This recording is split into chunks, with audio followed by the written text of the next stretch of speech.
بەناوی خۆی بەخشندەی میهرەبان ئێمە وەکو مەڵبەند زۆر سوپاسی ناوەندی خاڵ دەکەین کە ناوە چەم پەرتووەکی دەنێرن بە مەبەستی دەوڵەمەندکردنی پەرتوخانەکانی سنووری ئیدارەی سەربەخۆی سۆران وەکو سۆران و ڕەواندز و چۆمان و خەلیفان.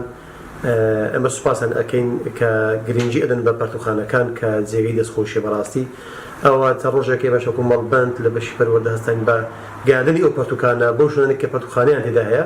من سوپاسان ئەەکەم و سوپاسی هەموو ئەو خوشکبراش ئەەکەم کە ئەو پەرتوخانە بەڕێوە ئەبن کە ئەرکێشی پیرۆزە سەر شانە و سوپاسی هەموویانەکەم.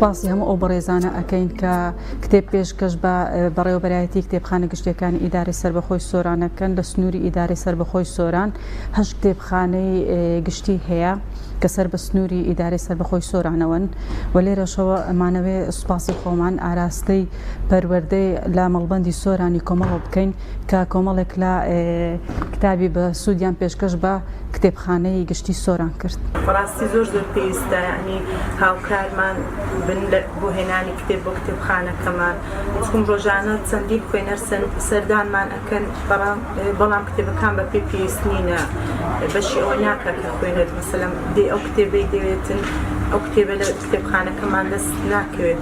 جە هیوادارم بەڕاستی یعنی خەڵک زۆر هاوکارمان بێتن بۆ هێنانی کتێب بۆ کتێبخانەکەمان. دەستخۆشیش لە ئێوە دەکەین گەلێک بەخێرن. زۆر سوپاس.